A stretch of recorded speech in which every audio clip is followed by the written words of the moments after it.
my name is Cheryl Erickson, and I'm the Indigenous focused ECE instructor with Louis Riel Vocational College. Today we're going to look at Chapter 2 of Nutrition, Health and Safety, promoting good nutrition. Just before we start, please ensure that you are reading Chapter 2 in your textbook, as this video is not a replacement for your chapter readings. So what does promoting good health and nutrition look like in an environment? What do we do as ECEs when we are planning our menus and foods to present to children? So some of the things that we're looking at as far as healthy choices for the children is providing the best possible nourishment for children. We're looking at foods that reduce or protect against disease. So we're incorporating more fruits and vegetables, the berries that are antioxidants. We're moving away from processed foods to rich, nutritious, hearty, wholesome types of foods. And we want to provide a good mix. So we're looking at menus, and so snacks and lunches in our menus that provide a combination of foods that give good energy, while we also consider calories when we're looking at that. So we want to look at a well-balanced menu to promote good health for the child as they're growing. Some of the challenges that we have found, or studies as well has found regarding children and health and wellness and food practices, is that family meal is disappearing. So children aren't eating dinner, breakfast and lunch anymore at home with their mom and dads at the kitchen table or the dining room table. Families are dispersed all over, and that could mean at the coffee table in the living room while watching a movie. Mom might be eating at the counter while working on her computer or some type of work-related document. So that meal is disappearing, and it's a very purposeful time for a family. And so as part of daycare practices, we sit down at a table all together and we incorporate that family style meal for breakfast, lunch, and afternoon snack. We're also a society that looks for convenience, so the easier, the better. So we see a lot of alphagettis, pizza pops, and Lunchables, because those are quick and easy. You just take it out of the fridge and put it in a lunch bag. And so we need to, in the daycare center, avoid those types of foods as well and have more homemade foods. We are a society that not only likes convenience, but we eat out a lot. And so families are doing more drive-through restaurant eatings than ever before.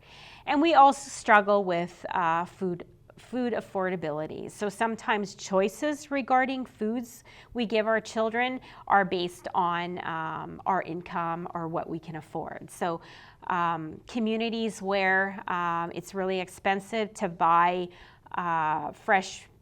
milk, but it's more affordable to buy juice or a drink, may have to make that choice because that fits within the family budget. So in the daycare center, we can help to supplement that and still offer children more nutritious types of foods. I actually had my children attend a program that provided all 3 meals a day, and the lunch was like a dinner. And it had all 4 food groups, fruits and vegetables, milk.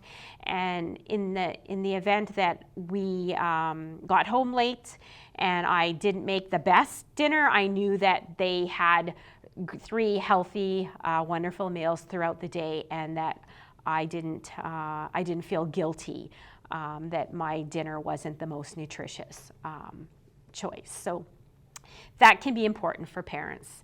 Wellness opportunities, so we do always want to promote good health and wellness for the children we care for, and we look at more sustainable food practices now. And so when I say that, we're often looking at planting our own gardens, and the teaching that can come out of that for children. So not only are they learning the process of planting and watching it grow, they're going to partake and eat those types of fruits or vegetables that we grow.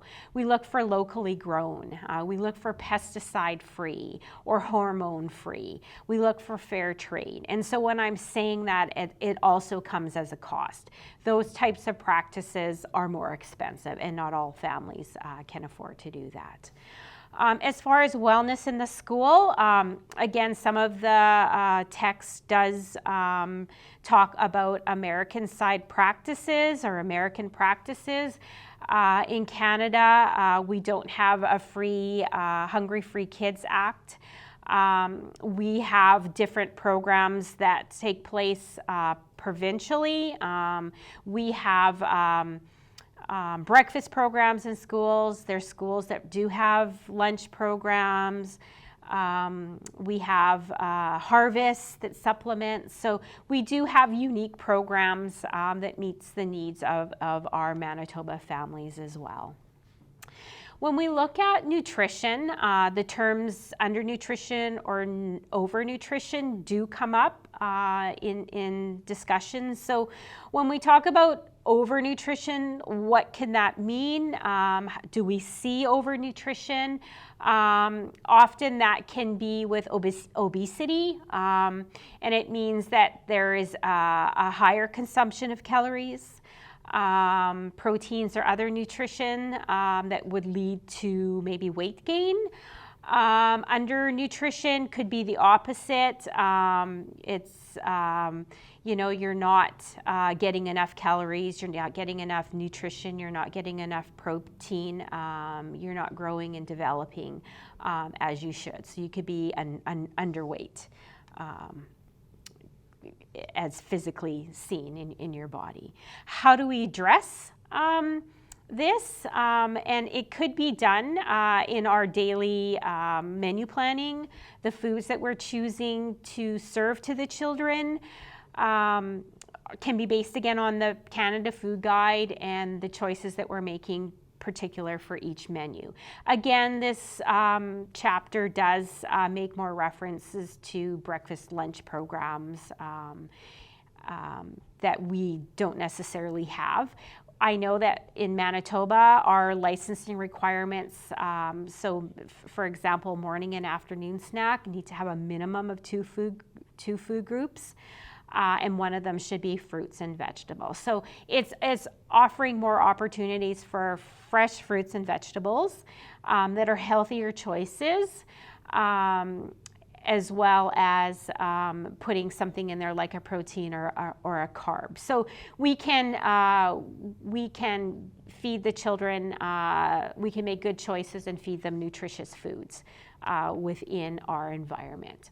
We're also promoting exercise. So as far as overnutrition, that helps too, in the sense that it gives children an opportunity to run around outside or inside and burn off some calories. What's comprised of recognizing overnutrition, and again, in that previous slide, I did say that it's an excessive calorie, and so more than you would need, meaning that it could be physically, you could see an overweight child. Other health factors could be heart risk, cancer risks increase. You could have gastro issues with your tummy. Lungs can be put at risk as well. It could be a factor orthopedically for your feet, for your legs, for your bones, and how that affects you mentally. So body image has often been a big factor as far as mental health and feeling bad about yourself. We want to promote, incorporate and promote proper nutritional practices. How do we address obesity in the classroom? And again, that goes back to menu planning and the types of foods you choose within your program. And so we're going to offer nutritious, healthy meals to the children, and we're going to promote that exercise running around, free play, so that your children are having that opportunity to burn off some calories. Integration of nutrition concepts into our program and our curriculum. So we're going to teach children about the 4 food groups and what's healthy choices. We're going to actively involve parents in our menu planning as well. And that's a teachable moment within itself as well. As far as staff, we might be able to incorporate some culturally appropriate foods into our program, as well as teach a little bit about nutrition practices as well. And we're going to be role models for the children. So we're going to eat healthy snacks, whether it's the snacks that are provided by the daycare or when we bring a snack to the table to eat with the child, that it's going to be something healthy. So they see, yes, we eat healthy foods too, because that's a very important practice. How do we look at classification of nutrients?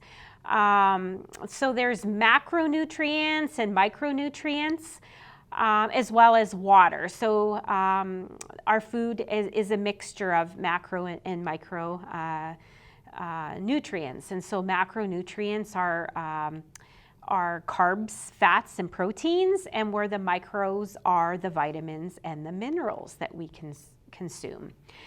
There's daily values, so everything you eat prepackaged wise, so crackers, rice cakes, anything in a box, milk, carton, things like that, yogurt, is all going to tell you the food values. And so we need to be aware of reading food labels.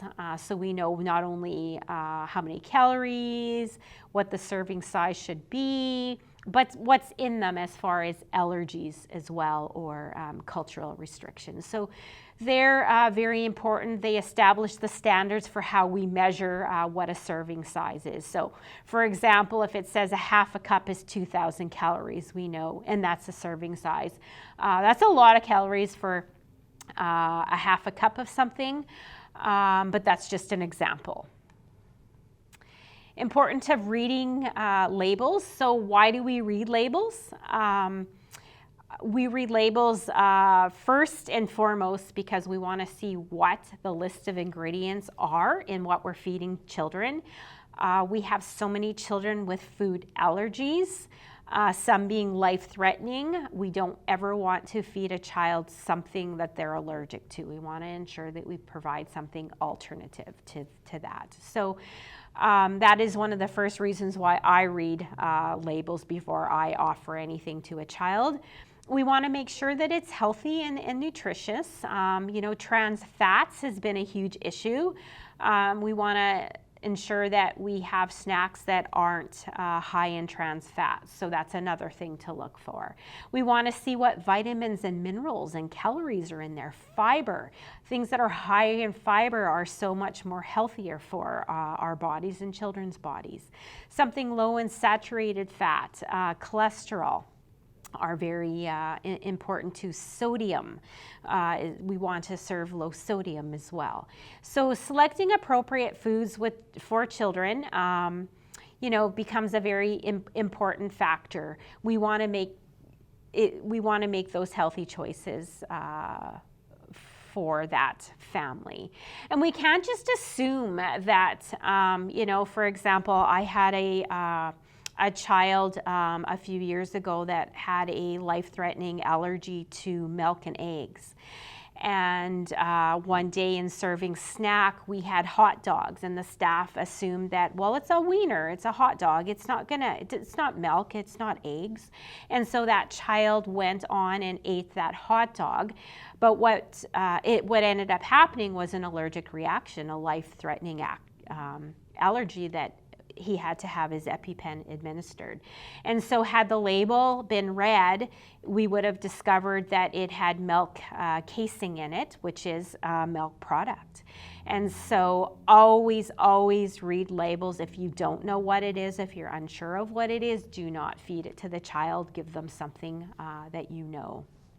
And labels change, so it's always good to reread because sometimes things happen with allergies, and the labeling does change to support that change within the food, or they've changed the recipe or something like that. So how do we incorporate strategies for English language learners to ensure that they're learning about appropriate health and nutrients for their children and for the children themselves? Hands-on activities that we can do with the children, sharing recipes, sharing in, families can share recipes with us, we can share recipes with them. To teach about cultural relevant foods that are healthy and nutritious, using pictures or visuals to teach. Have engagement of parents in cultural food traditions, so you can invite somebody in to prepare a cultural meal for you, which will share the recipe and teach you how to make that meal is a really wonderful opportunity. And find local field trips, so to ethnic markets, to supermarkets and restaurants and bakeries to help teach about the foods, food practices that we eat, as well as what's different to us that we need to learn about. So that does conclude lesson 2 or chapter 2 for health, safety and nutrition for young children. I do encourage you to see your instructor if you do have any questions regarding chapter 2, as well as check in to ensure that you haven't missed any handouts or assignments pertaining to chapter 2.